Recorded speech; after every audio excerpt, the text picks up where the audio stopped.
because I was looking, I didn't see it on my thing. Okay. Yeah. All right. Ask Matt. Sorry, guys. This is the first time we've done this with all these different platforms, and so we'll bear with us a little bit. But anyway, where was I? Oh, the 296 unit asset in San Antonio. So we painted numbers on the parking space. In fact, we didn't even pay for it. We had a towing company that wanted the towing contract pay to paint the parking spot. So we charged 25 bucks a month. Let me just tell you what this works out to. So we had 100 people take it, okay? Times 25 equals $2,500 a month in income, okay? Doesn't sound like much, does it? But see, that property at that time was being valued at a 4% capitalization rate. Now, I don't think I'm going to get into cap rate today, but that's how you value properties. That's one of the metrics for valuing properties is cap rate. So 4%. Okay? But you take that 2,500 and you annualize it, it's 30K. By the way, you're probably going to want to have some paper and a pen and take some notes because, it's been proven that if you just sit and listen to this, yeah, it's great entertainment. I might make you laugh a couple of times, but you'll lose most of it in a few weeks. But if you take notes, and take notes as if you're going to teach it, you'll retain about 90% of it. So I'd suggest you take notes. But anyway, so 30,000 annual increase in income, right? You take that 30,000 and you divide it by 4%. I don't know if you've got a calculator. If you got a calculator, tell me what that works out to in the chat. Let me open up the chat here. I can only see the chat for, oh, hey, Colin, thank you, buddy. I can only see the chat for Zoom. What can I see the chat for? Do you know? I know Zoom, I got it here, but I can only see it for chat. I got the chat up already. Got it up already. Yeah, I already had it up, but I was just asking what platforms I'm on that I can see the chat from. So you'll see Facebook. Okay. YouTube, Facebook. There it is. Okay, but click on the chat for me again. Now, why did it disappear? Go down here and hit chat. There it is, right there. Hit it right there. There it is. Okay. All right. So anyway, nobody gonna work that out for me? There it is. Okay. It's $750,000 freaking dollars for $25 rent bumps for parking. It's $750K. That's the instant increase in value. That's why we like this business, guys, okay? So you got appreciation. You've got principal reduction. That's the thing a lot of people don't think about. After a few years, your loan's going to go down. And what can you buy that someone else is paying for, right? You also have acquisition fees that you charge. We charge, you charge 3 to 5%. And let me tell you something. One of these can change your life, okay? The average, even a small multifamily deal, say $3 million, 5% is 150 grand, okay? And listen, you're going to charge that because you're putting the deal together. We're going to talk about raising money today. I'm going to spend quite a bit of time on raising money because the deals are coming and they're here. It's the money that's going to be a little more challenging because investors are skittish right now with everything going on. But they expect to pay this, okay? I've made millions in acquisition fees. My students have made tens of millions in acquisition fees. And so, that you charge that up front for putting the deal together. Then there's asset management fees, okay? Because you're going to give the asset to a management company very likely, or you can manage it yourself, but you can charge an asset management fee, and we charge 2% of the gross collected rent, okay? And that's to keep an eye on the management company, make sure they're doing what they're supposed to be doing. And then if you manage it, you can also charge a property management fee.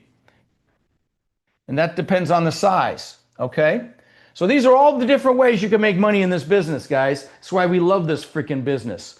Okay, so here's the thing. Your biggest expense living in the United States is taxes.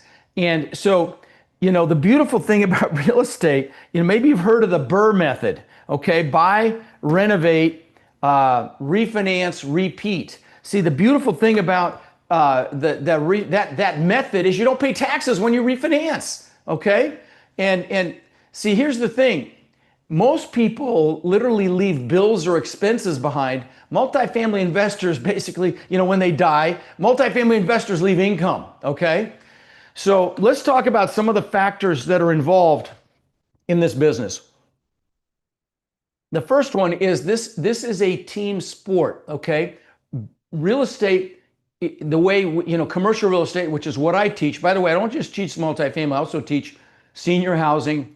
I own assisted living facility, student housing, self-storage, mobile home parks, industrial flex space, all of that. My students own tons of all of that. But this business is a team sport. Okay, it's relationship driven. And I'm going to talk about the importance of building these relationships. It's unnecessary to do this business alone. And you shouldn't even try to do it alone, candidly. Now, I bought 2,000 houses myself. If you know a little bit about my background, with my brothers were in on some, and I had employees and stuff. But in the commercial multifamily, you're not going to take down a 100-unit property by yourself. And that's the beautiful thing about it. You don't have to wear every hat. Okay, in this business, there's the person that finds the deals. There's the person that evaluates the deals, does the underwriting. And by the way, if you come to my boot camp next weekend, you get my underwriting software, which is kick-ass and very easy to use. But you could be that person. You could be the person that is investor relations, goes out there and helps raise money. Man, let me tell you something. If you can raise money right now, any team will take you. Okay, yeah, and you can join the general partner team. In any syndication or syndication, you're going to have a general partner or a general partnership team, and you'll have LPs, which are limited partners. Okay.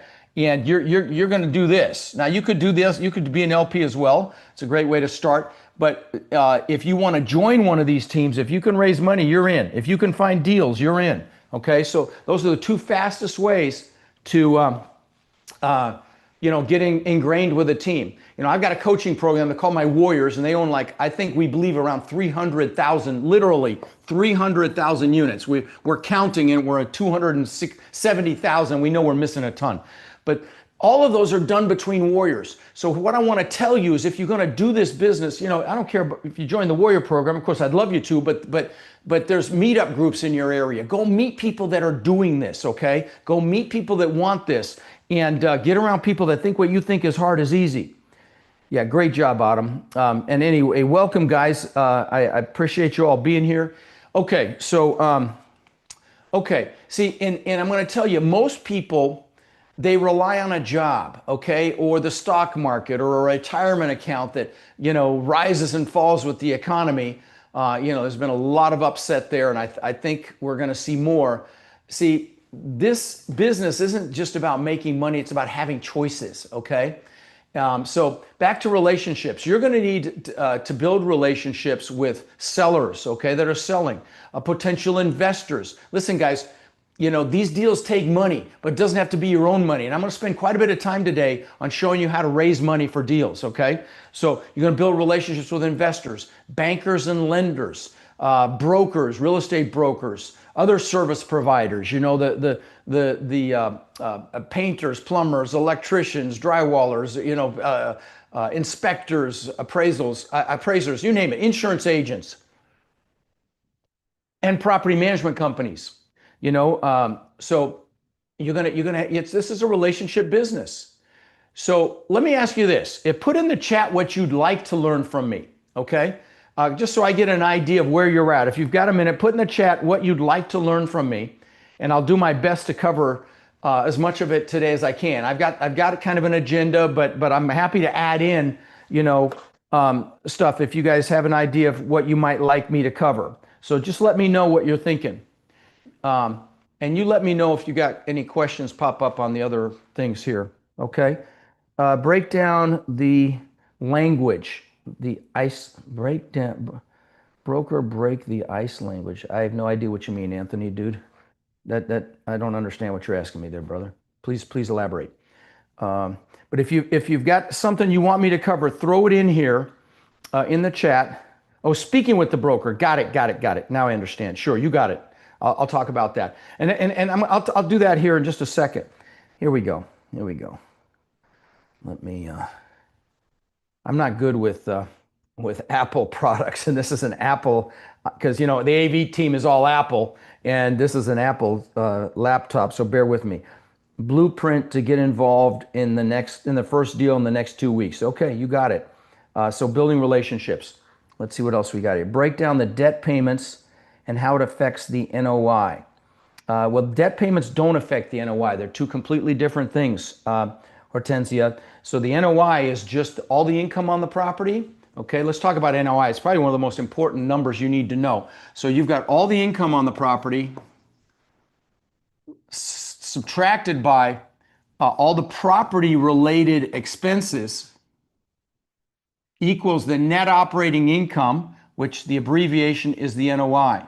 Okay, and this does not include debt. Okay, Hortensia. Yeah, so yes, the interest rates are high, but they are coming down, okay? And this is why there are a lot of deals in trouble, because a lot of operators got this adjustable rate debt, and they were at like 3%. We're like, woo, this is great. And then now it's 9 or 8, and it's killing them. And I remember looking at an asset in San Antonio. It was a smaller one, but the lenders will make you pay reserves to get ready for when loans come due and the costs associated with that. And this guy was paying $8,000 a month. It went to $80,000 a month, 8 to 80. Yeah, it's not happening. Can't happen. So yes, you're welcome, Hortensia. Anyway, so that's that. There you go on that. Let me scroll down here. Okay. All right. So let's keep going here. And I will, the question, yeah, so as I'll answer the broker question right now. So on the broker question, basically, it's honestly, it's building any relationship. It starts with rapport. Okay. And how do you build rapport with somebody? You find commonality. Women are great at this. Oh, I love your top. I love your shoes. Men, not so much. They can't say I love your jeans. But how about those Broncos? But you build rapport, you find commonality. And when you find commonality and people will trust you, they'll respect you. And they, you want them to overall like you, right?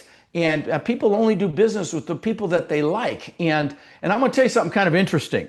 And I learned this from Tony Robbins. I actually spent 23 years with Tony Robbins.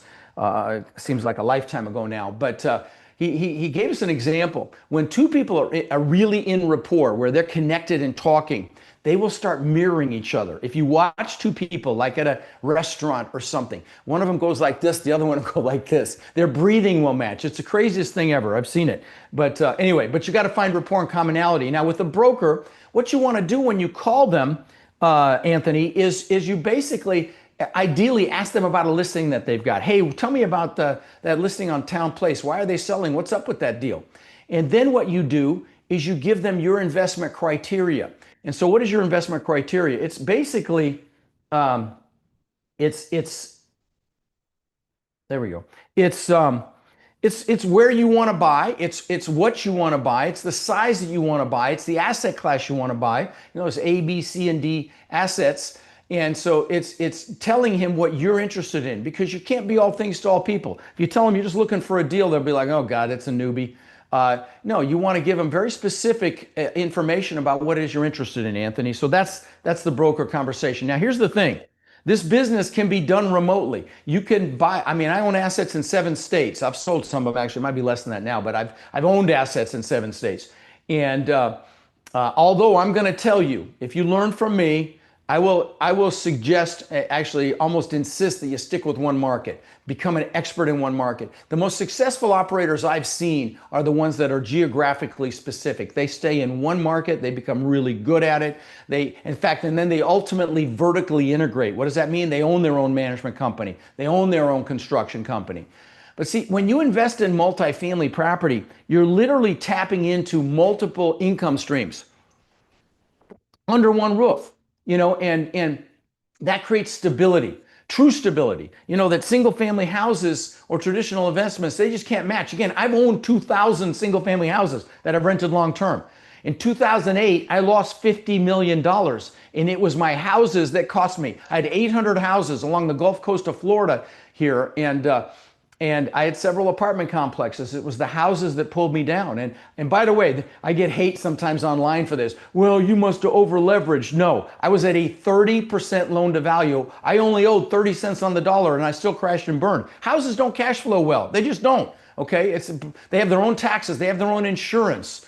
And and if they're vacant, you're typically you lose the whole year's cash flow because you're going to lose a month's rent. You're going to have to pay $3,000 to $5,000 to get it made ready again. It's just not a viable model. Where multifamily, you can have vacancies and you're fine. It's no big deal. So now let's talk about partnerships in multifamily. See, and here's the other thing before we do that. Multifamily gives you safety from empty units, right? Because you're going to have other units paying, and rents, of course, rise with inflation. Inflation's not going away. But here's the thing about inflation. See, I don't know if you know this. Literally in 2020, 20% of the U.S. currency was in play. In the Biden administration, another 80% was added. They created 80% more currency. I mean, out of thin air. But that's why we have inflation. But here's the beautiful thing. Inflation is good for us, okay? Because rents go up with inflation. And again, I just showed you any increase to the net income is an exponential increase to the value. And so, yeah, I mean, of course, expenses are going to go up too, but rents are eclipse that. And so, but here's the beautiful thing. You buy a property, even if you overpay a little bit, the mortgage is locked. Your debt is locked as long as you don't get adjustable rate. Don't do adjustable rate, okay? Just trust me on that one. But you get a fixed interest rate and you lock that interest, lock that payment in, that's locked. But your rents are going to go up. So your value is going to go up. It's a beautiful thing, okay? That's why we love this business. So let's talk about the advantages of creating a partnership for your investing, okay? In fact, I've got a resource for this. Let me see if I can find it real quick without digressing too much here. I've got a bunch of books here that I give away. Here you go. So it's the questions to ask when you're forming a partnership. And again, this business is a team sport, okay? And this has got, here's the thing.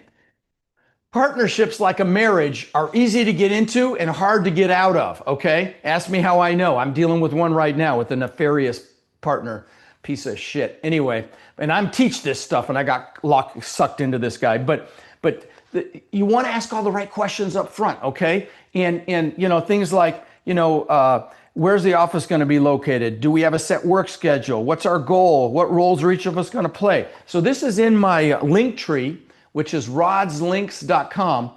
Now, if you go there, don't buy the bootcamp ticket there because I've got a much better deal for you than that. But there's a bunch of free books there, and one of them is this one, Questions When You Form a Partnership.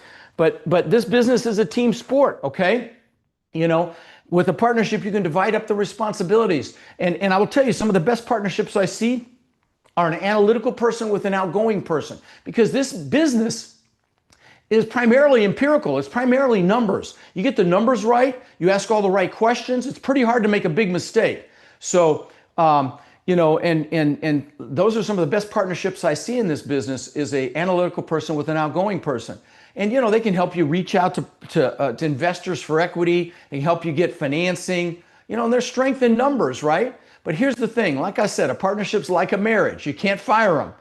And so you want to ask all those questions. You want to have complementary skill sets. If you're both bulls in a china closet, you're going to have, you're going to have some conflict, right? You want, and that's why, like I said, the analytical with the outgoing. Obviously, I'm the extrovert outgoing. I'm the mouthpiece, but I partnered with CPAs and very analytical people, and that's how I do it. But you want to check them out. Check their past work ethic. Have those hard conversations up front. What happens if things don't work out? What if we don't get along? How do we fix that? What happens if one of us dies? And who's doing what? How's decision making going to be handled? So all these questions. But the big thing I want to tell you is trust your gut, okay? Your intuition is very powerful, okay? Your brain is so powerful, it can pick up on micro nuances that you're not consciously aware of. If something doesn't feel right, trust it. Ask me how I know, okay? And don't ignore it, okay? And a great example of this is a book called Blink by, I think it's Pressman. Anyway, he talks about how an art expert can look at a painting, like an old world painting, and they know it's a fraud, but they don't know why they know it's a fraud. The same way with people. Trust it, guys. Very, very important, okay? Okay. Oops. Now, you got to learn the nomenclature, the verbiage. You got to learn the words, okay? And if you end up coming to boot camp, at the back of the manual, I don't know if I've got the manual here, but at the back of the manual is the whole glossary. Actually, I might even have it on my website. But you need to learn the words. You need to know NOI. You need to know cap rate. You need to know the nomenclature when you're talking to brokers and investors, because then you can position yourself as somebody who knows what they're talking about. It's not hard to do. It's a hell of a lot easier than coding, okay? But that's how you learn the real estate game is you memorize the glossary. Okay, you know what the acronyms are, right? So, so now we're going to talk about finding the money to buy your deals. Okay, maybe you didn't hear me. We're going to talk about finding the freaking money to find your deals or to buy your deals, right? I just make sure you're awake. So anyway, here we go.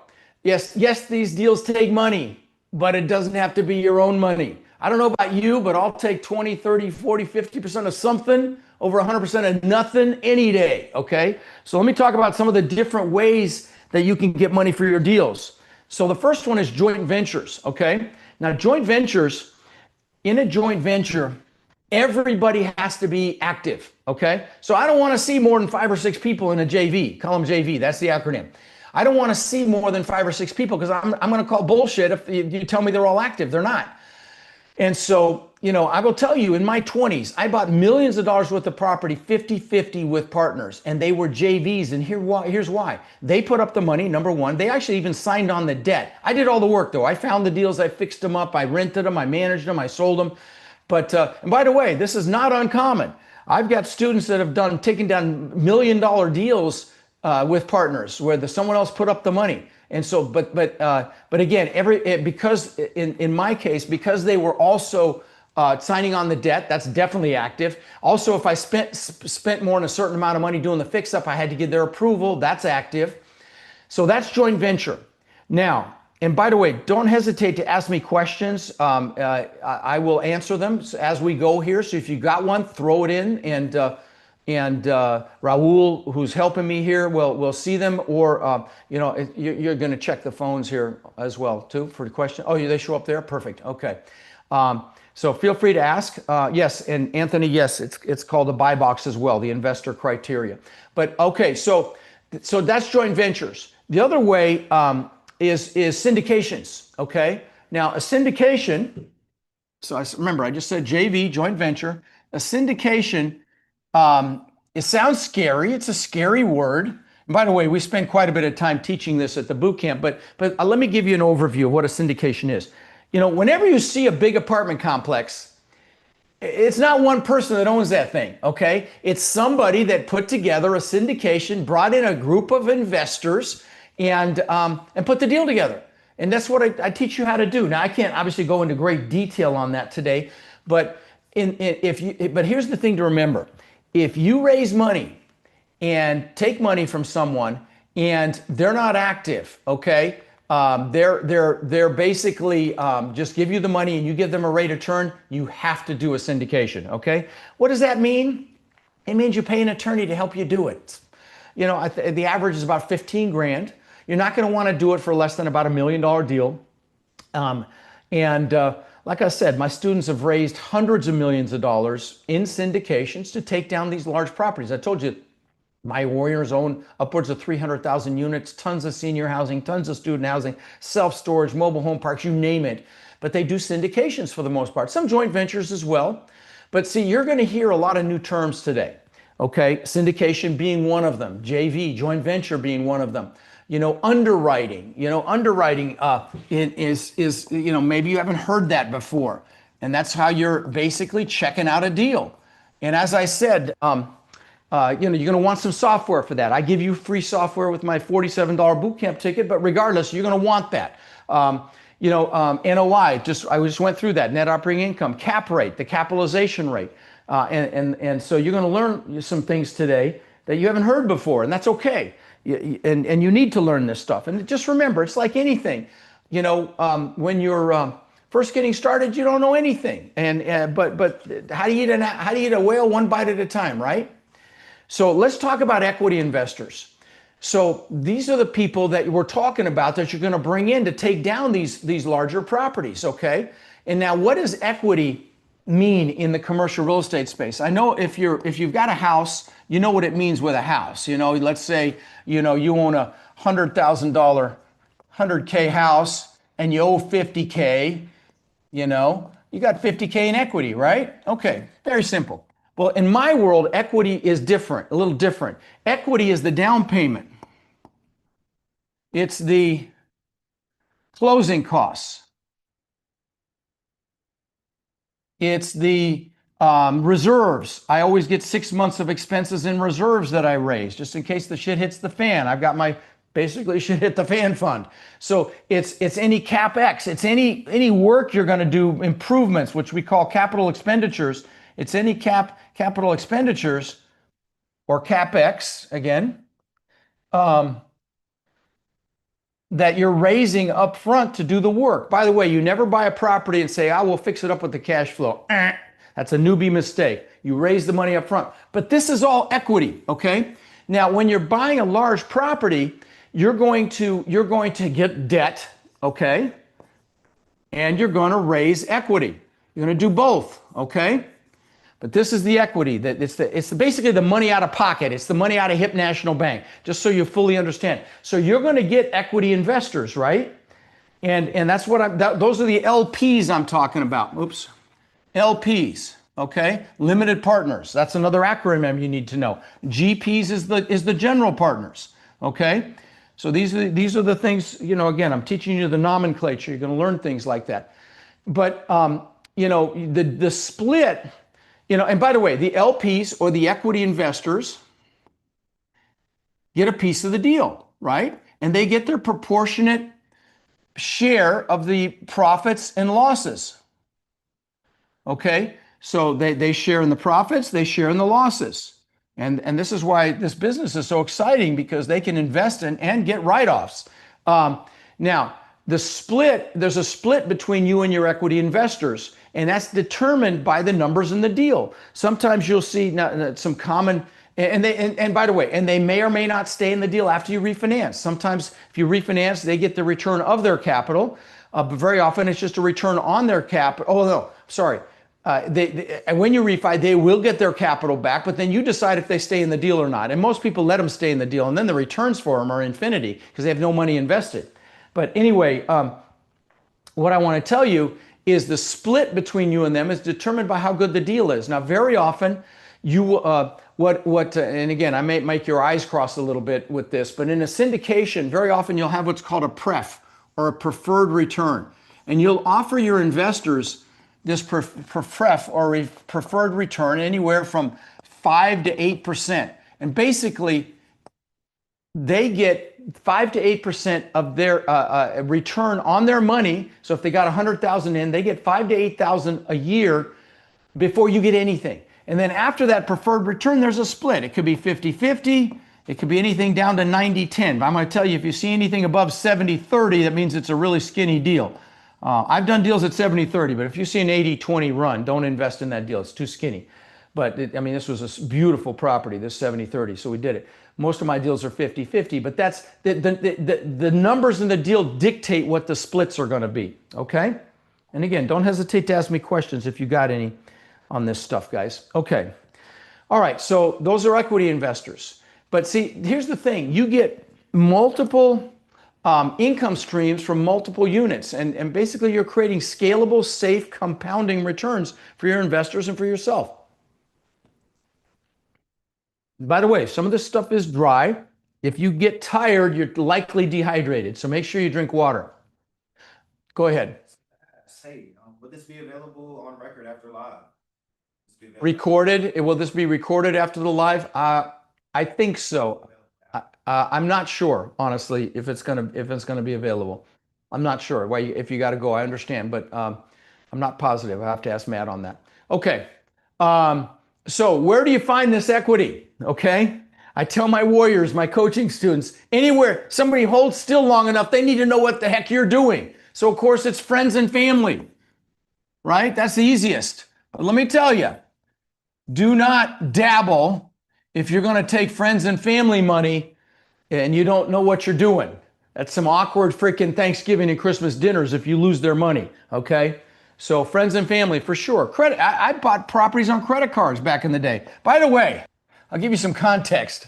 When I was 18, the interest rates were 18%. Okay, that's what the rates were. This is 1978. Yes, I'm old as freaking dirt, but that's what the interest rates were. They were 18%. I remember rejoicing when they hit 7 and 8%. So just to give you some context. But see, I was buying deals back there at 18% because it's all numbers, okay? And I put deals on credit cards at 18% because they made sense, okay? You can also get money from equity lines of credit, right? Now, I'm going to tell you, I would suggest you raise the money. You don't use your own equity, okay? I get people call me and say, hey, I got 50,000, 100,000, 500,000. What should I buy? And I say, put it in the bank, leave it alone, and go raise the money. Again, I'd rather have 20, 30, 40, 50% of something over 100% of nothing any day, okay? You can raise money from people using their self-directed IRAs. It's very common, okay? Of course, you get private money from investors that we were just talking about. You can also go to family offices. These are wealthy people that set up their own office to do their investing. Okay, they're very particular, but once you're an expert, you can absolutely do that. I've got students that have. So there you go. Now, that's an equity investor. Now let's talk about a debt investor, okay? And these are harder to get until you know it, until you've got some track record. But they don't get any equity. They're pretty much like a bank.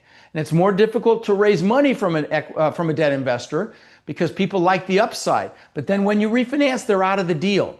And there's some clever ways to structure a deal where it looks like it's equity, but it's debt. I'll give you an example of this. I've got a friend named Maureen, and she paid cash for an $8 million house, to give you an idea who she is. She used to work at UPS for 20 years, and she used to come to my boot camps and speak at them. It seems like a lifetime ago. But Maureen, what she did was she offered her investors a minimum of I think it was 10% return. Then I think once she got them 15%, everything over that was a return of capital, not a return on capital, if that makes sense. Okay, so anything above the 15% was a return of capital. And once she paid back the capital, they're out. Okay, so it looked like equity, but it was really debt. She's a brilliant woman. Anyway, okay, so that's a debt investor. Okay. Now I'm going to show you at some point how you can find, reasonably low interest rate debt for these properties. Okay. So again, how do you find these partners or investors? Anywhere people gather. Okay. Church, the soccer field. Okay. The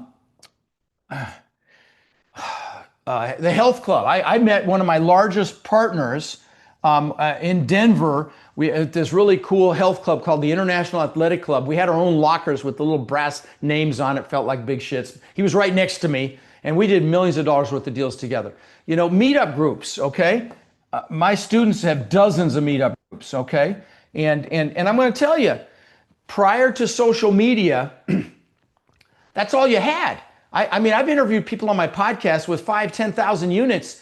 And they did it with meetup groups. So they called them Real Estate Investor Association meetings, but they raised, hundreds of millions of dollars that way. Okay. But you go to networking events, right? And the bottom line is you want to get the question, what do you do? Right? You can do presentations to investors. There's just lots of ways for you to meet people. But at this point, you live in the literally the greatest time on earth to create reach. I've got the largest podcast in the world because all I did was remain consistent and add value, period. I've got the largest Facebook group. We've now set up a school group that we're going to start sending people to that's got all sorts of free stuff in it. In fact, I could even mention that today. I try to remember what did we call it? Hang on. I'll give you the domain name for my new school group. Where is it? Here we go. It's Rod's Group. This is complicated. It's rodsgroup.com. You should go register there. We literally just set it up yesterday. It's got lots of free stuff. It's awesome. It's like Facebook, but it's going to be much more active, and there'll be thousands of people in there within a couple of months. So you can be one of the first ones. Again, it's rodsgroup.com. But don't go pull yourself away from this. You're going to miss stuff, but write that down and go check it out later. Okay? Craig. Okay, Greg, thank you. It says we are recording. Okay.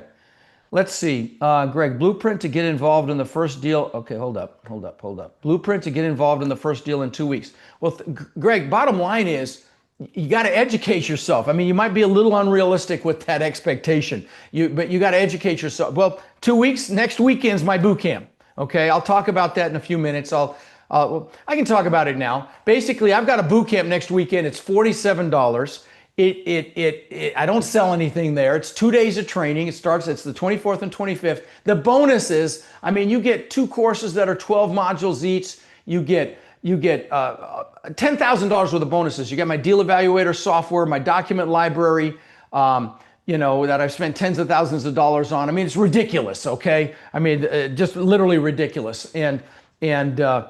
So if you're interested in that, you want to, what's the domain for that? It's rodsbonuses.com. Okay, that's the boot camp plus all the bonuses. So rodsbonuses.com.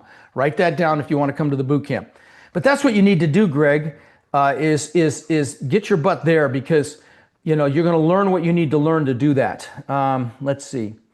Break down the debt payments and how. Okay, I did that. I'll say I'm way down. Actually, hang on one sec. Okay. Oh, 2 weeks. Is that 2 weeks? Is the 24th 2 weeks or next weekend? It's 2 weeks. Sorry, guys. Jesus, I'm getting ahead of myself. Okay, so 2 weeks. Thank you. Thank you, Autumn. Duh. You got a question? Yes. How do you pitch yourself to others for the first time for equity deals? How do you pitch yourself to others for first time for the equity deals? Well, this is with the advantage that if you get in a group like my warriors, my coaching students, there's dozens of teams there that have taken deals down. But, and so you just align with them, say, hey, if I bring you a deal or I raise money for one of your deals, can we work together? And then when you go talk to equity investors, you say, we own 300 doors, 500 doors, 2,000 doors, whatever it is. Now you can do this at a local meetup group, go to your real estate association groups and see who's buying commercial real estate. And I promise you, if you can raise money and they're doing deals, you can raise money for a deal, you're in, okay? But if you find a great deal as well, listen, that is the number one thing. If you can find a great deal, you'll find the money. Hell, call Rod. Rod's interested, okay? So, I'm going to spend a little time showing you where to look and some of the things you can do on that today. But that's the number one way to get going in this business, Greg, okay, is find a great deal. The number 2 fastest way is talk to people and raise money. But again, without any credibility, it's tough. And that's why you want to align with someone that's done it, okay? So that's the bottom. Hang on, this can keep scrolling down and I keep going to the old messages. Hold on. Okay. Yeah, so that's how you get started right away. Is focus on looking for deals, focus on meeting people that are already doing this. Okay, this is why my Warrior program is like, I think we're at 300,000 units, deals done together, because it's so easy in that kind of an environment. But again, you can do this outside of that. Okay. So, and what you want to create is what's called an elevator pitch. Okay. When when you get that question, what do? You say, I'm so glad you asked. No, you don't say that. But bottom line is just say, I'm buying multifamily properties. There's great deals because the interest rate environment right now. By the way, I'm always looking for partners. If you know anybody, let me know. It can be that simple, or you can say, here, go ahead and throw the PowerPoint up for a second. Here's some here if you can see it on the screen. Hang on one second. What is wrong with this thing? Okay, is it because I'm in the way here? This remote on this TV is a piece of shit. Okay. Now what happened?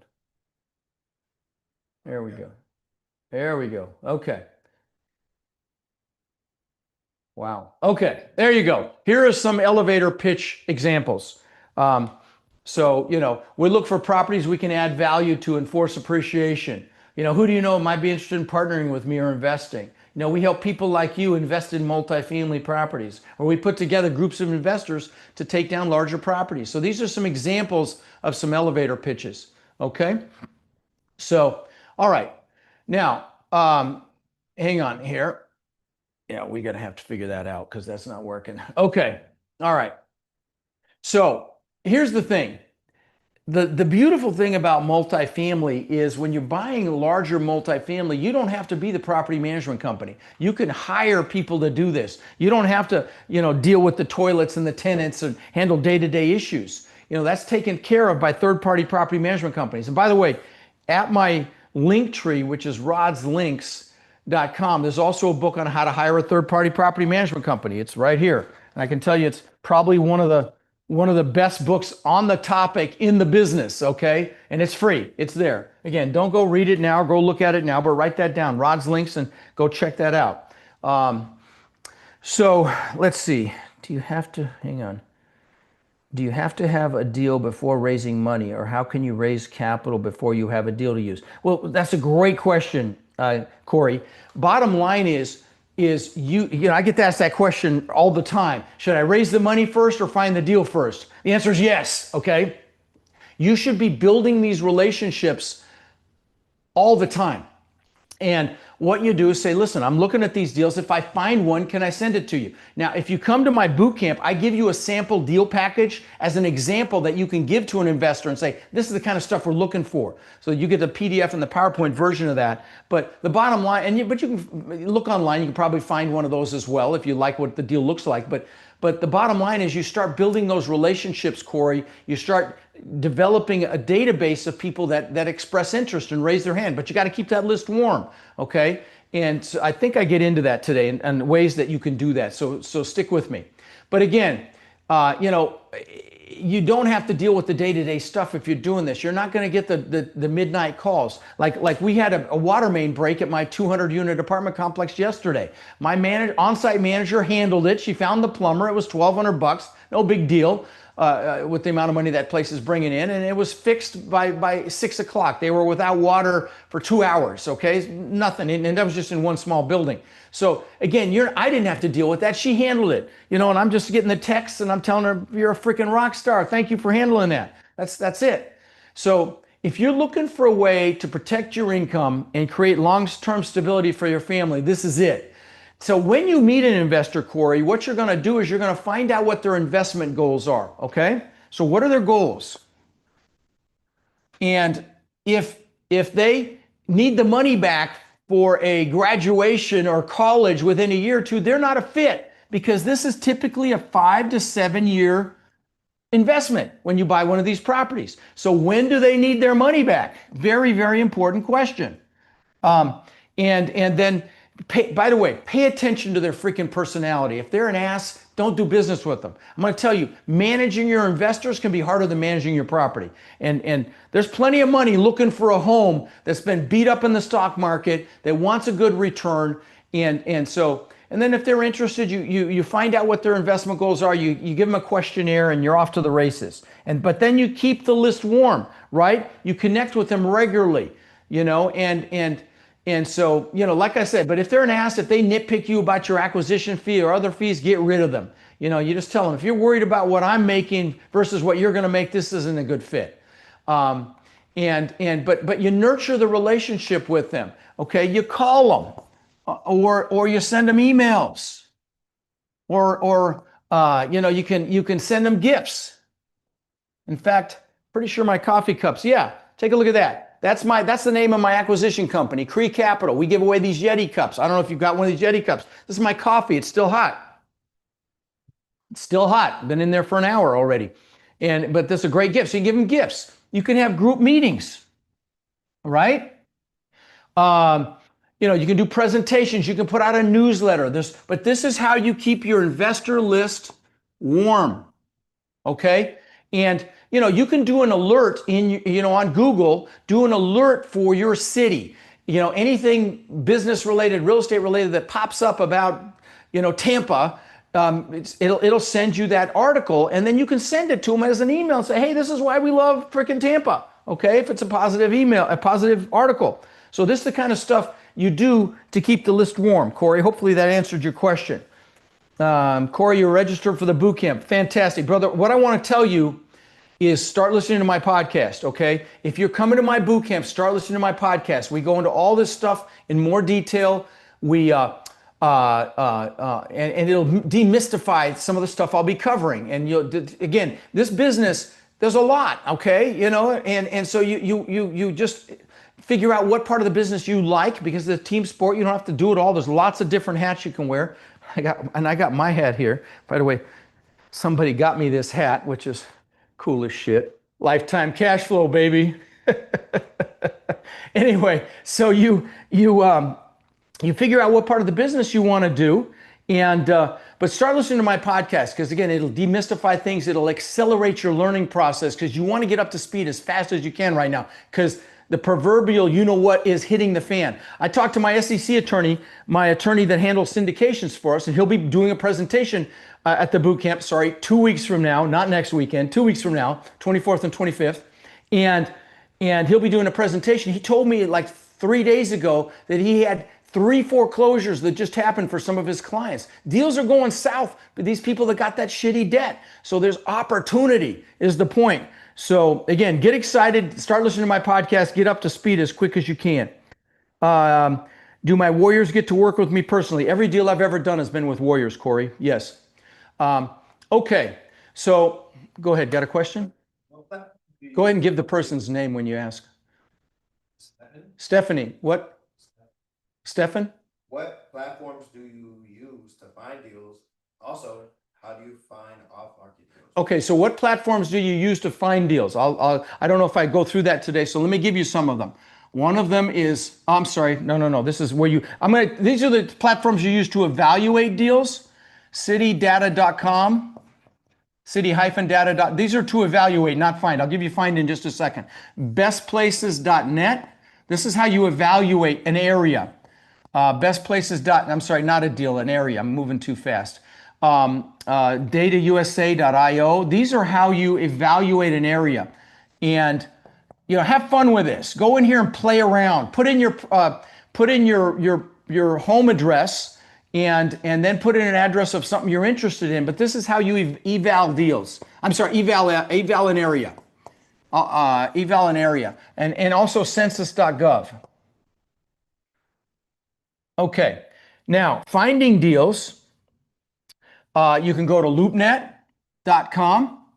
And I may pull that up today, depending on how much time I have. But you go to LoopNet. In fact, I've got 3 deals, I think 3 deals here. I'm going to go through with you at some point today and put them on the board, and I think they're all from LoopNet actually. But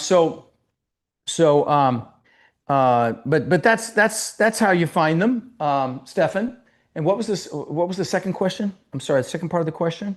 How do you find off-market? Well, how do you find off-market deals? Broker relationships. Okay, you're going to call on brokers and have that broker conversation. And by the way, I don't think I elaborated on this when I was talking about this. I was going too fast, but you can buy these things out of state. You can build these relationships with the phone calls and go into those websites to check out what that submarket looks like, and what the median income is, what the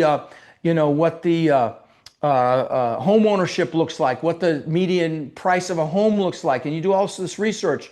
You can go on Google Earth and see what businesses are around there. I want to see national retailers around the property I'm interested in. I don't want to see, Bob's Burgers and sushi. I want to see Starbucks and Home Depot and things like that. But you can do all this stuff online. But ultimately, if you're going to buy out of state, you need to develop relationships with a broker, and you got to fly in there and meet them. Okay.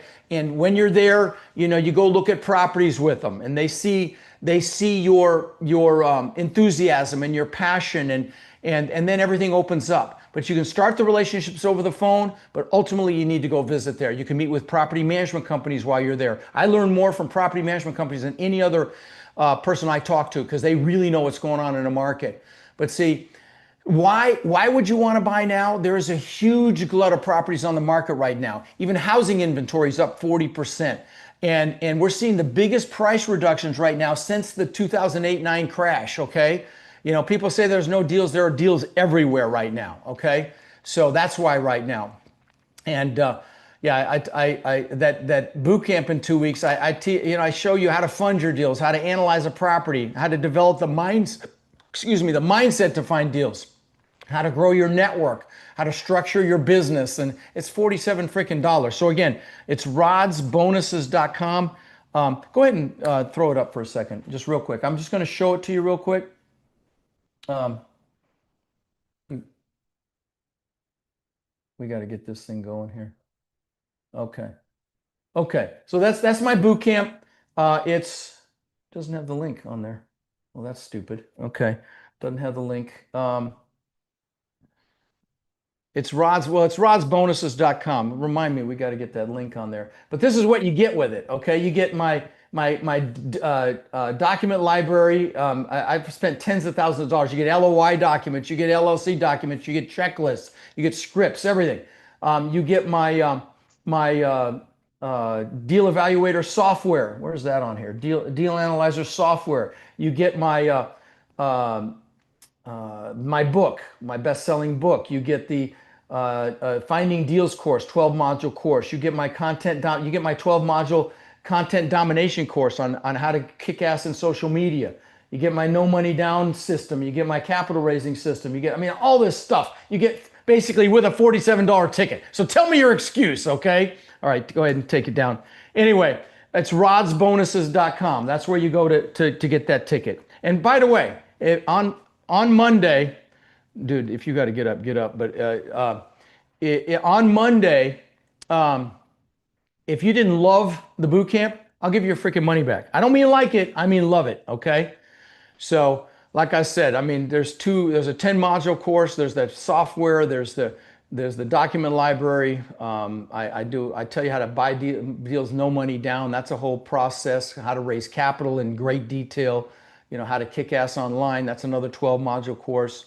So my goal setting workshops there, my weekly planning system is there. So anyway, enough about that. Now, let's talk about finding all the money you need for your deals, okay?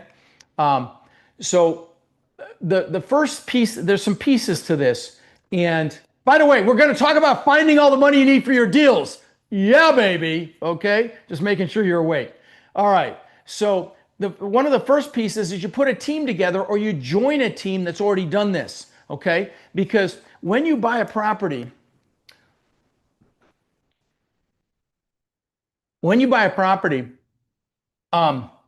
you've got to meet some requirements for the lender. The lender is going to require you to have a net worth equal to the loan amount.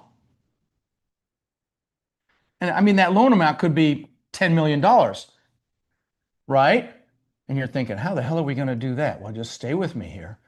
And you need to have post-closing liquidity. So after you close, post-closing liquidity, meaning money in the bank, of about 10% of the loan amount, which could be a lot of money, right?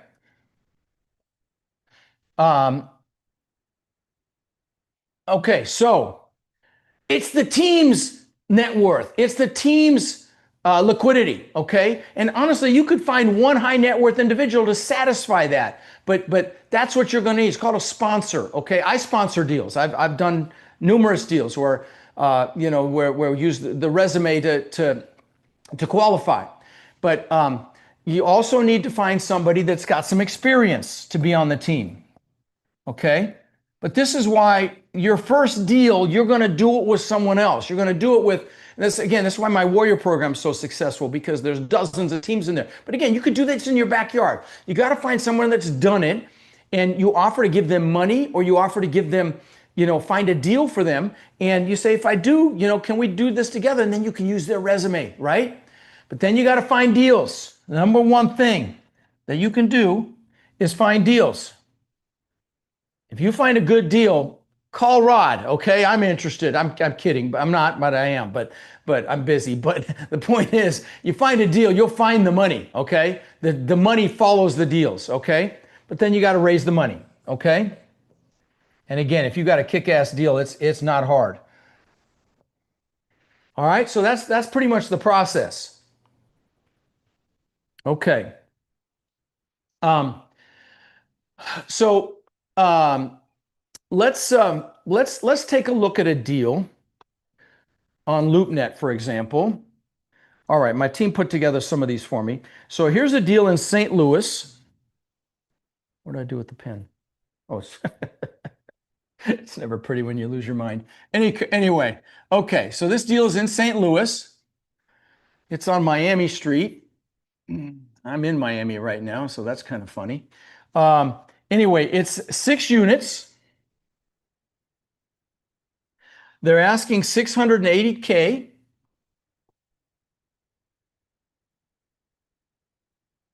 And so basically it's 113K approximately per unit, okay? And they're all 2-bedroom units. 5 of the units are occupied. LoopNet is saying that the pro forma, now again, you're going to do your own homework to confirm these numbers, okay? But LoopNet is saying that they anticipate the monthly income on this thing to be $7,200 for the 6 units, and basically a net operating income (NOI) of $65,860. Okay, now let's break this down a little bit. So basically, they're saying $7,200 a month. What is that? Divided by 6. So 1,200 per unit per month. Okay, 1,200 per unit. Okay, now basically at a $65,000 net operating income, let me teach you guys something. There's something called ERV, okay?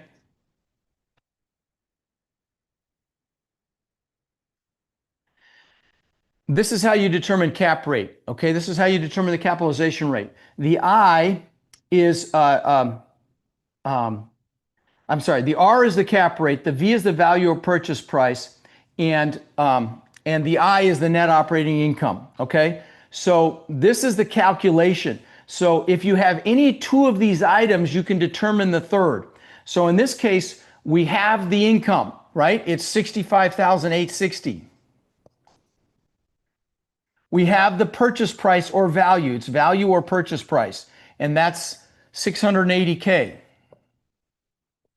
So you divide the 680 into the 65,800 to come up with what the cap rate is. By the way, the higher the number, the lower the price. Okay, so we're taking 65,800 and we're dividing it by 680,000, and that's cap rate of 9.67%, which is a damn good cap rate. Okay. Now, I know I did that kind of fast. We go into a lot more detail at the boot camp, but I just want to give you an idea of how you come up with what the cap rate is. If you've got any 2 of these items, if you've got the income or what they anticipate the income to be, again, you're going to check this because does a broker have secondary gain? Okay, a broker is what put this on LoopNet. Do they have secondary gain to sell the property? You better freaking believe it. You know, they will very often give you what they call a pro forma. And that's what this is. This is pro forma numbers. I just want to give you an idea how you would evaluate this. Now, you would look at the property, you would call a property management company and or competing properties to see what the rents really are. Now, you can also go, there's some places online you can look this stuff up. There's Rent Bits, there's Rentometer, places like that. You can see what rents are. Apartments.com, you can see what rents are. But you're going to do your own evaluation to see if their pro forma for their rents is real, okay? Now, the other thing I want to mention here is, okay, I want to look at their expense ratio. Okay, 1 second. I want to look at their expense ratio, unless it's exactly what I'm talking about right now. Is it exactly what I'm talking about right now, the question? About locations? Okay, go ahead and ask the question. Who is it? It's Abdul. Abdul? Uh-huh. Are these location specific knowledge or general real estate knowledge that can be applied in any market regardless of geographical location? Okay, so are these geographically specific knowledge, or or can be applied anywhere? Well, in general, what I'm telling, not the numbers obviously, but how you evaluate how you determine the cap rate. Yeah, you do that on any asset anywhere. So this is a St. Louis example, but you know, might not go through all these, but I've got examples in Charlotte, North Carolina, Atlanta, and I'll do a couple more. But the bottom line is the analysis part is going to be the same. Obviously, the numbers will be different. And again, this is much easier with my software that you get with my Bootcamp than doing it here on a whiteboard like this. But you get the idea. So the other thing I want to show you here is, so they're saying that, hang on a second here. They're saying that this property will produce $7,200 a month in income. So let me do the math on that real quick. 7,200 times 12 is 86,400. Okay. Now they're saying that so 86,400 is the total income, right? I should have done this first. And they're saying the NOI is 65,800. And I can tell you right now, I'm going to call bullshit. Okay. That is way, so basically what you want to see is what the percentage is here. Okay. So you're going to divide the 65,800. I know I'm doing this kind of fast. I apologize. I've only got 3 hours today. 86,400 divided by 86. Oops. I did that wrong. So I'm going to divide to figure out what the expense ratio is. I'm going to divide this by this. Okay. And that'll tell me the percent of the expense ratio. So 65,800 divided by 86,400. No. Did I do that right?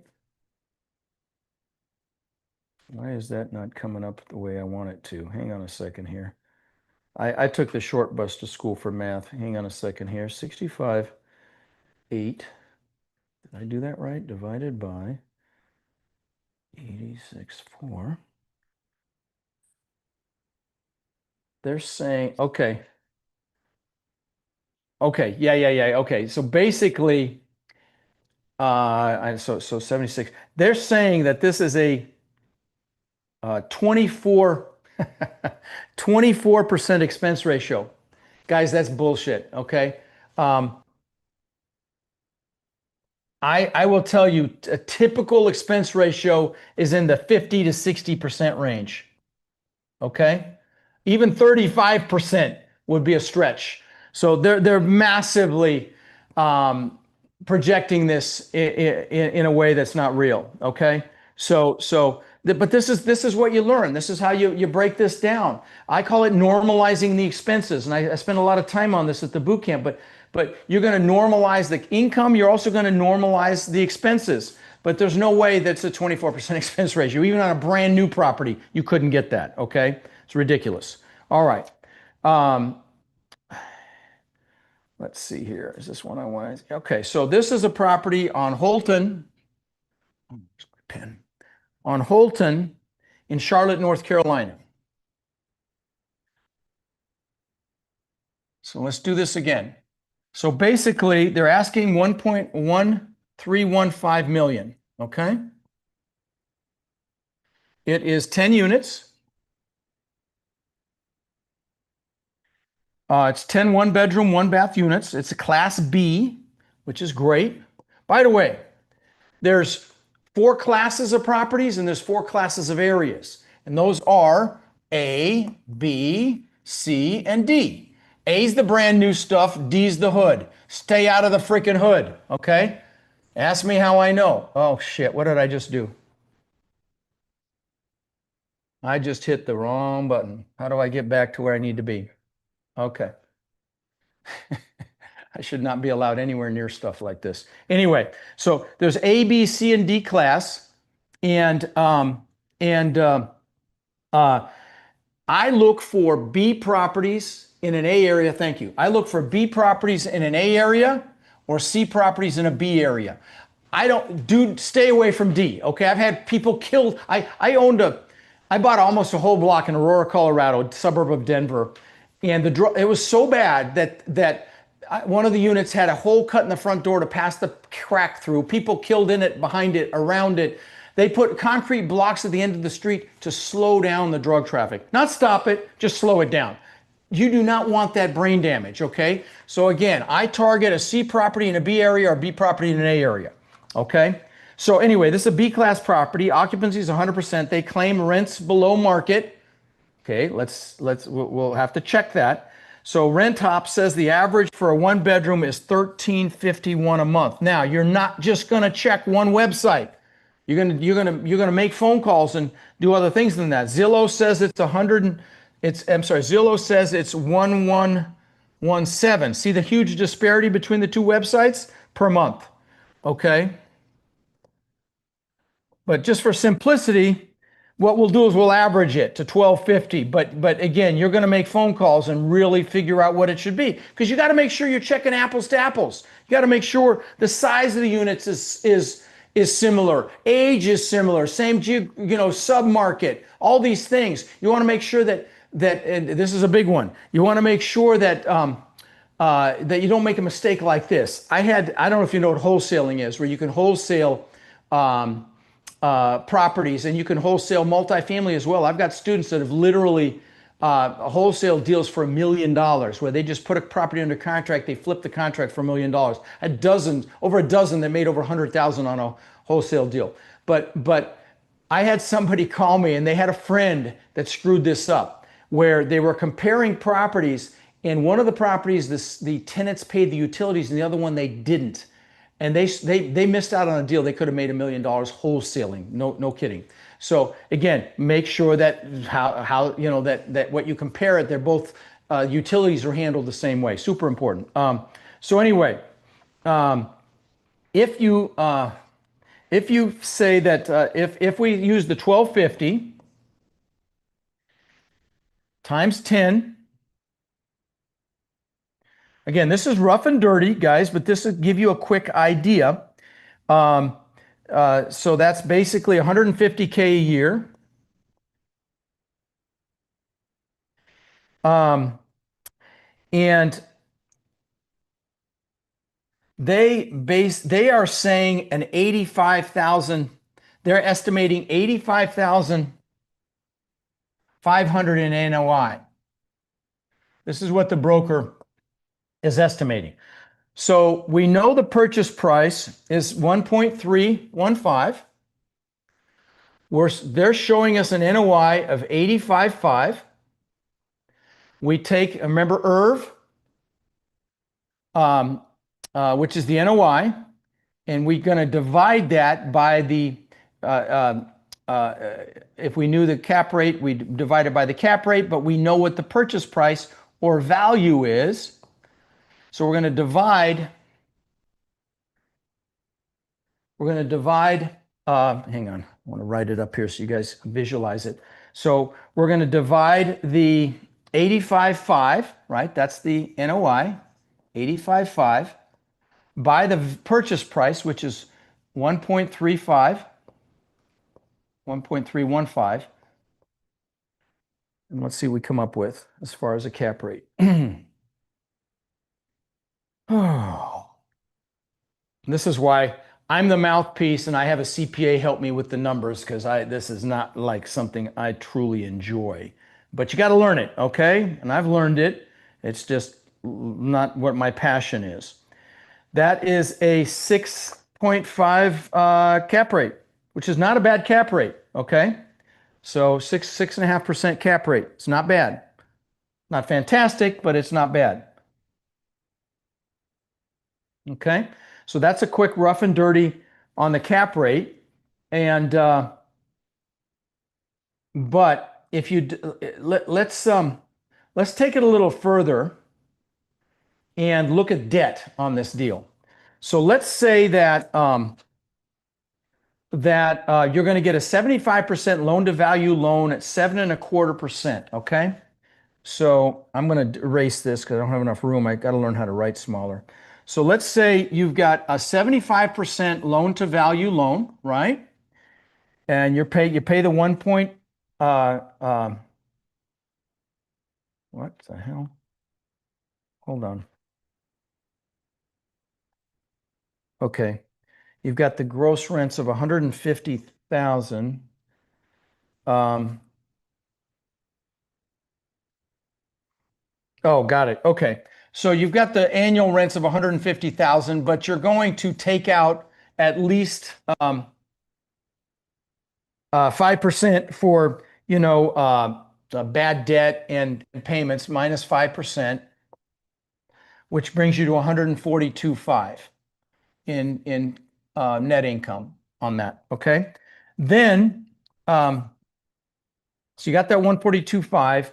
Your debt, 75% debt at 7.25% for 30 years, amortized over 30 years. The annual debt service is 80,736. Okay.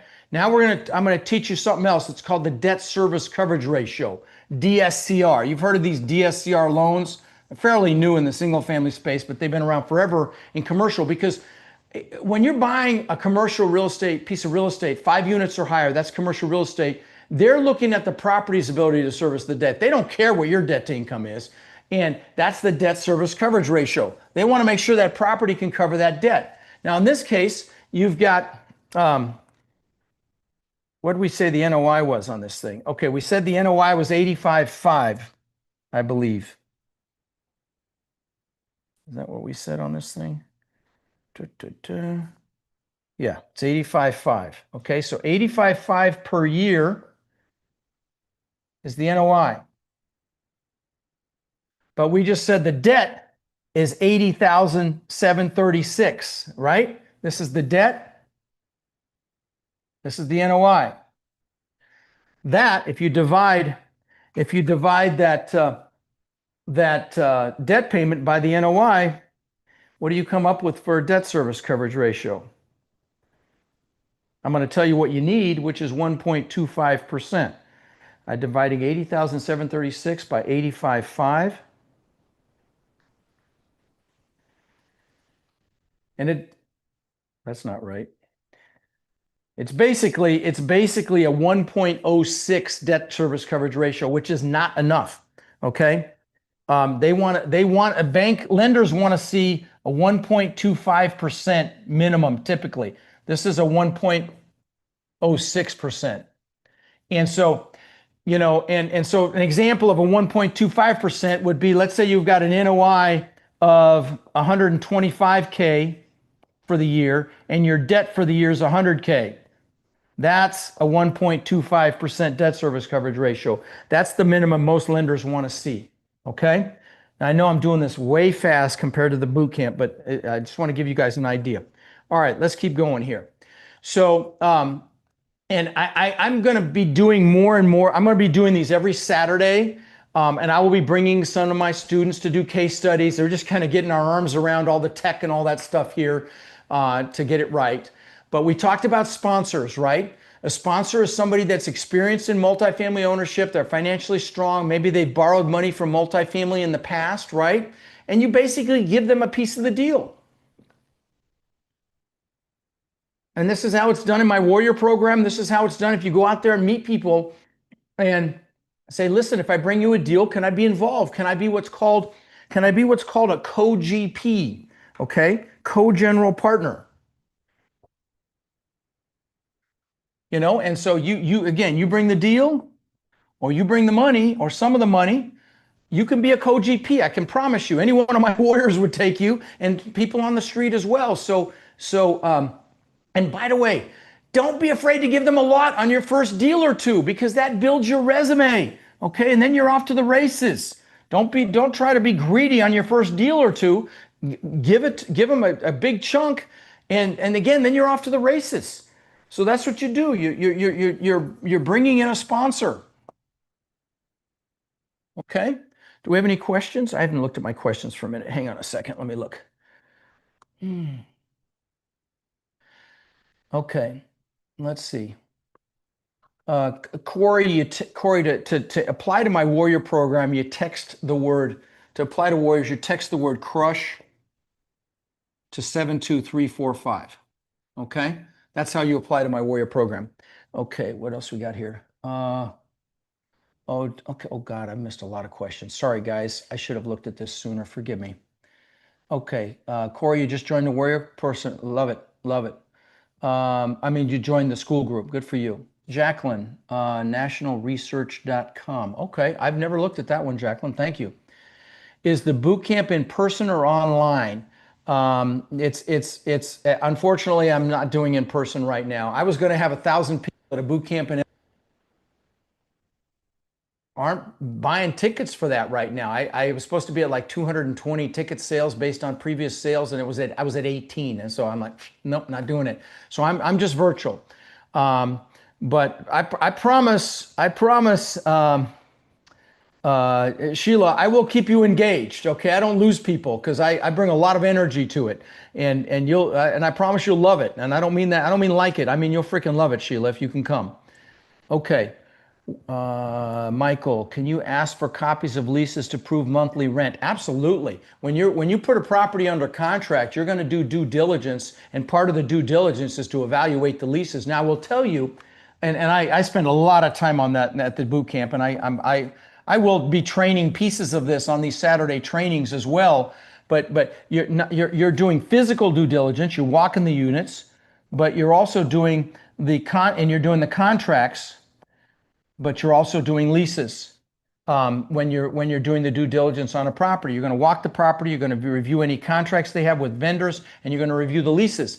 And now, if it's a larger property, property management companies will help you with the due diligence. They'll bring a whole team and they'll walk every unit. They'll have their iPads. They'll take pictures. They'll rate the condition of the units and so on and so forth. They'll do the lease audit for you, Michael. Okay. So with a larger property, you'll have a property management company. They'll want to help you because they want to get the management contract on that thing. So they'll help you. Okay. All right. Rod, I understand the properties A, B, C, and D, but how do you know? Okay, Hortensia, you understand that the properties are A, B, C, and D, but how do you know if an area is A, B, C? You know, that's a very subjective question, but once you really start paying attention, you know, to when you're looking at properties and you look at the surrounding retail, and you evaluate, you look at those websites that I gave you earlier, Best Places, City Data, Census.gov, Data USA, and you start evaluating these areas, you'll start to get a feel for it. You know, and D is easy. You know, you go on Google Earth and you drive down the road to the major intersection, and on the corner is a strip club and a pawn shop and a liquor store. That's a nicer areas. You know, if you've got a Starbucks within a few blocks, you've got a Home Depot, you've got big, you know, national retailers, you start to get a feel for it, Hortensia. Okay, so pre-deal funding requirements. Okay, here's the thing. You know, when you put a property under contract, you're going to have what's called the at-risk capital. And that's the earnest at-risk capital. My handwriting is so bad. Okay, so that's the earnest money. That's the due diligence costs about that question I just had, you know, because you might have contractors come out there if the roof doesn't look perfect, if the HVAC doesn't look perfect, the electrical doesn't look perfect, you're going to pay for some of this. But you can raise this money, okay?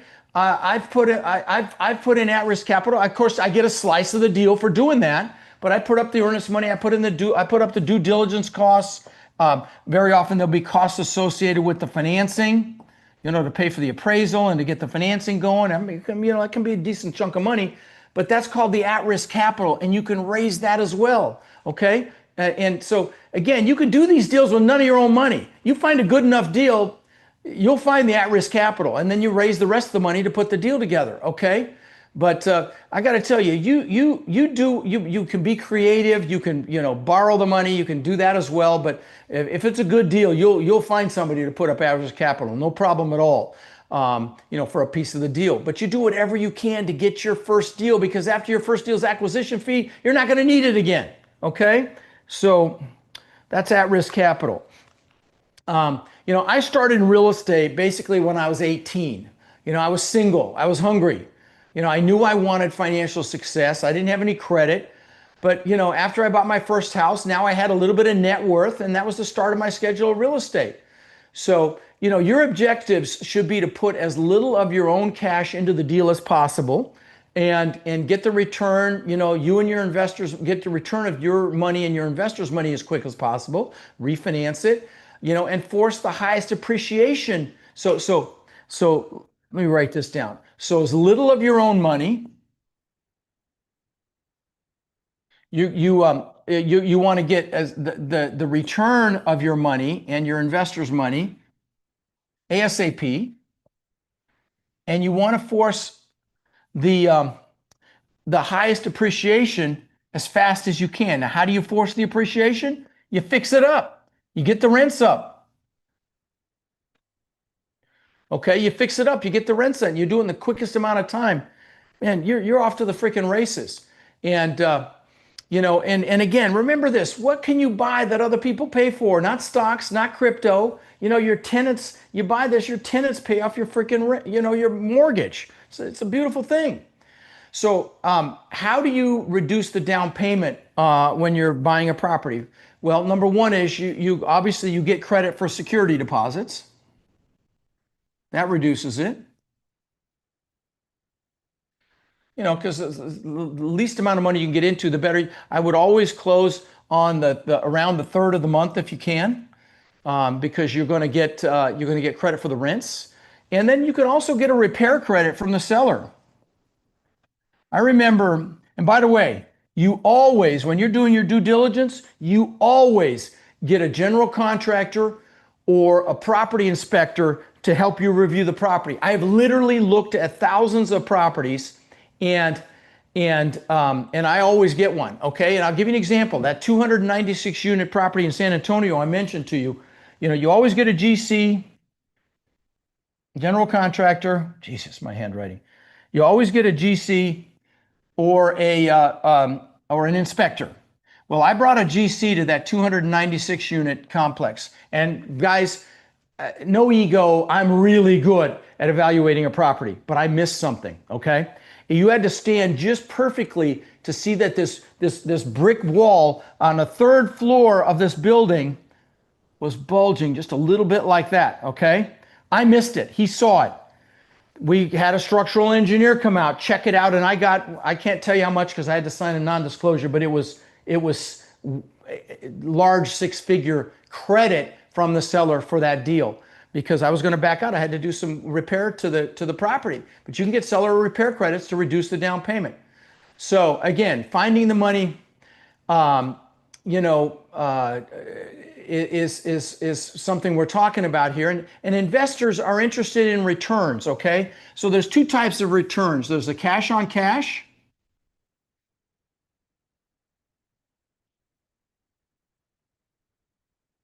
and there's Jesus, and then the internal rate of return. Now, the cash on cash is pretty straightforward. If you put in 100K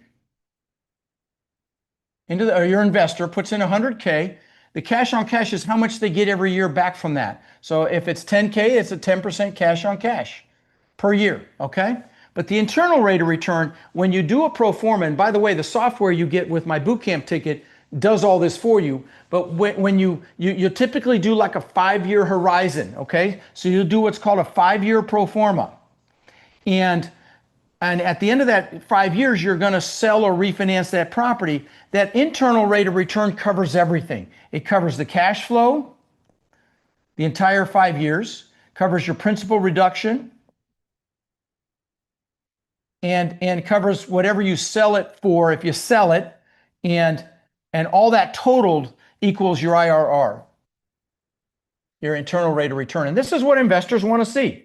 And again, that software you get for free with my $47 ticket does all that for you, okay? And so, these are the two different types of returns that investors want to see, okay? We talked about a joint venture previously. And so we're talking about raising money here for a little bit, and I'm going to be a little redundant. And I like to be redundant when I'm teaching because repetition is the mother of skill. This is how you retain stuff. So joint venture is one way, JV. But again, I don't want to see more than 5 or 6 people because everybody has to be active. Okay? You got more than 5 or 6 people, I'm going to call bullshit because there's no way everybody's doing something. But what you do is you split up responsibilities. Maybe you split up the amount of money that's putting in. And again, like I told you, I've bought millions of dollars worth of properties this way in my 20s. Okay, and I've got students that have been very successful doing this. Okay, second way that most people raise money is with a syndication. And again, we go into a lot more detail on this stuff. I keep pushing the boot camp, but because it's kind of crazy if you don't come for 47 freaking dollars. Okay. But anyway, the syndication is anytime there's an investment of money. Let me give you the formal definition. Anytime there's an investment of money in a common enterprise with an expectation of profits through the efforts of a promoter, it has to be a syndication. Okay. Now let's talk about what that looks like. I want to talk about the different types of investors. Okay. Types. There's what they call the sophisticated, investor.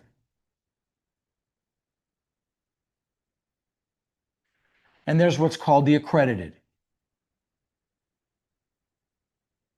Now, the sophisticated investor basically has some business acumen, some business understanding, but they're not great at it, but they're not wealthy.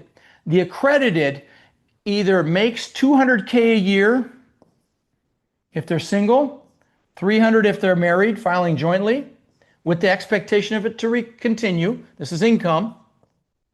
Or they have $1 million net worth, which does not include their personal residence, not personal residence, maybe business, whatever, maybe money in the bank, but whatever it is, but $1 million net worth. Okay, now that is an accredited investor, and let me tell you why this is important. Because there's 2 primary types of syndications. Okay.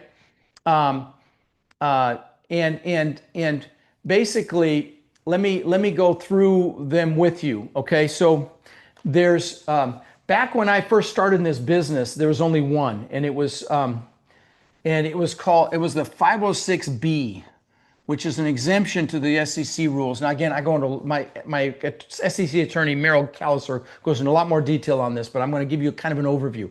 With the 506B, back in the day, they had what was called the 3-touch rule. You could not tell somebody about a deal unless you talked to them 3 times previously. Now, you have to have a substantive, the technical definition is a substantive relationship with them before you can tell them about a deal. Substantive relationship. That's a 506B. It's kind of like, it's called the friends and family deal.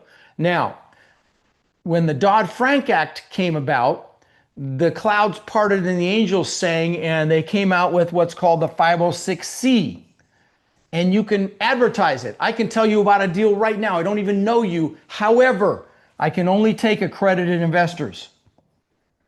Those are the ones that have the 200K in income or $1 million net worth, right? 506C. So that's all I do. I talk about it on my podcast. You can talk about it. Most people are doing the 506C, okay? But see, there's literally 4 types of investors. There's the, and you see where you fall in this category. Maybe you've got no money or a few grand. You got to find the deal, and you find the deal, you'll find the money. That's in fact, let me write it down up here. So number 1 is no money. So for you got to find the deal. Get out there and find deals, okay? And by the way, I keep selling. I don't mean to keep selling, but you get my 12 module finding deals course with the $47 ticket. Yeah, okay. Anyway, I got to bring this shit up. Otherwise, I'm failing you candidly. So that's no money. Number 1. And you got to find deals, bottom line. Number two is little money. You know, and you want to do deals on your own. You know, you want to own 100% of it. Fine. And there's nothing wrong with that. And you can do that, but you're going to be limited to how far you can go, right? You know, and if you've got little money, I would suggest you syndicate. I mean, you could do it up here too, of course. Syndicate, okay? And I you know, again, the biggest investors on the planet raise the money to do deals. Everybody, you know, the biggest people you see. I'm in a condo complex here in Miami right now, and they raised hundreds of millions of dollars for this deal. The biggest investors, that's how they do it. And maybe number four, three, you've got money and you invest. I'm sorry, but you syndicate. Number two was little money, and you want to do deals on your own. Okay, sorry. Number three was little money and you syndicate. Now, number four is you want to invest passively, where you give someone else the money and they do all the work. Okay, and you know, like you're a dentist or a doctor or a chiropractor or a business owner, you're just too busy to do this actively. So I would ask you, those of you watching, which group do you think you're in here? I'm just curious. Which group do you think you're in? Let me know if you would in the chat. I'm looking at the chat right now. And if you get some over there, let me know what they say. But what group are you in? No money, you're going to find deals. Little money, you're going to do it yourself 100%. Little money, you're going to syndicate, or you want to invest passively. I'm just curious. Group two. Okay, good. Perfect. Perfect. Group two again. Perfect. Okay. Okay. Okay, Corey, is the acquisition fee a standard percentage of a deal, or how's it decided? Well, you decide what the acquisition fee is, but the standard is 3 to 5%, and it's of the purchase price. You know, like for example, my last deal was 20 million. That was that 200 unit in San Antonio, and it was 3%. So it was a $600,000 acquisition fee. I've had $1 million acquisition fees. Okay. So there you go. Very exciting. And again, one acquisition fee can be life-changing. And I don't say that lightly. But obviously, okay, you're in group three, Ron. Fantastic. Okay. Awesome. Okay. So 506B, like I said, it is the, you can't solicit, period. Okay, on the 506B, I'm not going to belabor this because I go into great detail at the event, but 506B, no solicitation at all. And I get people ask me if there's a way to get around this. No, if it walks like a duck, talks like a duck, it's a freaking duck, okay? So don't try to skirt this rule. And you can't send blanket emails. You can't put it on social media. That's considered solicitation. So that's the 506B. 506C, you can do whatever you want. You know, you can advertise it like crazy. Okay, so just keep that in mind. But you got to take accredited investors, right? And you got to verify those investors. I go into great detail on that later, but that's the 506C. Now, you know, again, wow, I blew through this much faster than normal. So let me go ahead and throw up the slides again. Okay. Clear on.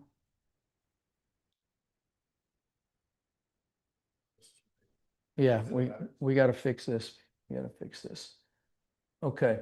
So I want to mention my boot camp again one more time, and it's for beginners or experienced investors. I talk about how to find deals, how to raise all the money you need for your deals, how to evaluate those deals. We do due diligence, how to syndicate, how to joint venture in great detail, much more than I did here today. You know, how to develop the right mindset for your deals, you know, how to grow your network, how to build your team, how to structure your deals, you name it. And it comes with basically, go ahead and, never mind. It comes with, like I said, my document library, my best-selling book, audio and ebook, my deal evaluator, I'm sorry, my Finding Deals course, 12-module course, my content domination course, my no money down acquisition system, my capital raising system. All this comes for free for 47 freaking dollars, guys. Okay. And again, I don't sell anything there. So this is on the 24th and 25th, 2 days of training. We start at 11 Eastern, so I don't kill the people in the Pacific Coast. Comes with my weekly planning process, how I manage 2 large companies at the same time. Also my goal setting workshop. But you'll get that at the boot camp because that's the first thing we do. Because how do you get anything if you don't know what the hell it is, right? You get my deal evaluator software, all that for 47 freaking bucks. So anyway, I'd love to take some questions for a while if you guys have any questions. Otherwise, I blew through this much faster than I intended to. But I will be doing this every Saturday. I hadn't done this before, so I didn't realize how long it was going to take. But I'll go through different pieces of this business every Saturday. But if you can get to the boot camp, that's soup to nuts, okay? So if you're really serious about this, and if you do come to the boot camp, be sure you start listening to my podcast. And go ahead and throw the other screen back up. So again, it's rodsbonuses.com for the 47. My podcast is rodspodcast.com. Jesus, I can't write. Rod's podcast. And I know you'll get tremendous value there. And my school, to get into my school community, it's free. Let me give you that domain. What did I said it earlier, but I forgot what it was. Oh, it's Rod's Group. So to get into my school community, which is tons of value there, is rodsgroup.com. And there's some great stuff there as well. That's my school community. So anyway, guys, that's it for today. I'll take questions though. Hang on. Doing boot camp and coaching. Thank you, Ron. You'll be very glad you did, brother. I promise you that. But if you got any questions, I'd love to take some. Otherwise, I'm going to go to my pool and relax and think about how I can do this better next time. It'll get better every time, guys. I just started doing this. Last week was a real shit show. Oh, good God, it was terrible. But I promise you it'll get better. I'm going to bring my students in to show you deals. I'll be doing that I guess next week. I'll do that next week before the boot camp. I'll bring in a student to show you a deal, evaluate it a little more deeply. I might even go on to LoopNet and pull a deal. So, yeah. Corey, just reach out to my team. I'll hook you up. Okay, buddy? If you're a syndicated investor, do you get the same tax breaks? Yes. And I can tell you, there's no typical returns on them, but yes, if you're the general partner, well, it depends on how you structure the deal. There's a way, even if you don't put money in, that you can get tax write-offs, but it's a little bit complicated. I'm not going to get into the detail of that right now, but I've done it for myself. Definitely if you put money in, you get write-offs. But even if you don't, you can. Again, there's some nuances there. Yeah, Michael, I'm not going to get into the coaching right now. I would just tell you to set up a call, my friend. I don't typically get into that personally, but it's extraordinary. Like I said, my warriors, they're called my warriors, and they own, I believe, close to 300,000 units or more. We know it's over 270K because we're counting. That's multifamily only, tons of senior housing, tons of self-storage, tons of mobile home parks, industrial flex space. Retail, mixed use, they're developing deals, student housing, you name it, all of it. And that's my warrior coaching program. And if you want to apply to that, you text the word crush to 72345. And that's how you apply. We check you out. We don't take everybody. We want to see some personality traits there, but we check you out, you check us out. And if it's a fit, you're off to the races. And like I said, it's an extraordinary group. Rod's group it's called School, Michael. It's SKOOL, and it's almost like a new version of a Facebook group. But there's courses there that are free. There's other stuff there that's free, and you'll love it. And I'm going to keep adding stuff there. There's a calendar of the stuff that I'm doing there. You can network with other people. I'm real excited about it. We haven't really pushed it yet. I literally just set it up yesterday, so there's probably all of 12 people in there right now, but there'll be thousands within a couple of months because I've got a pretty decent reach. So anyway, I don't see any other questions. Hold on. Damn, this thing scrolls up. Like I said, I can't even spell the word technology. How does student housing over traditional multifamily compare? There's a lot of nuances with student housing. Student housing, you have a very short window to do your leasing for the whole year because it's when they're enrolling. Um, and I will tell you, I've got some apprehension about student housing because, I pay attention to population demographics and the baby boomer students are pretty much declining now. And so, I think it's going to impact schools. I'm very bullish on senior housing. If you're considering a different asset class, there's 10,000 people a day turning 65 in this country. I just turned 66 yesterday, and so I'm one of them. But senior housing is like this tidal wave coming. So I teach that as well, and I'm very excited about senior housing. I've got my first assisted living facility, and I intend to buy 10 more in the next 12 to 18 months. So I love senior housing. Okay, I don't see any more questions. I think we're going to shut it down. Oh, wait. Enjoy your pool. Thanks, brother. Thanks, Autumn. Appreciate it. We'll see you at the boot camp. Thank you for the kind words. Okay. All right, and thank you for the happy birthday. All right, guys, take care. Have an awesome weekend, and at the very least, if you're not doing the boot camp, start listening to my podcast. You're obviously interested in this if you suffered through this much of this. So go to my podcast, check that out. Again, it's rodspodcast.com, and we're going to shut this baby down. Take care, guys. We'll see you.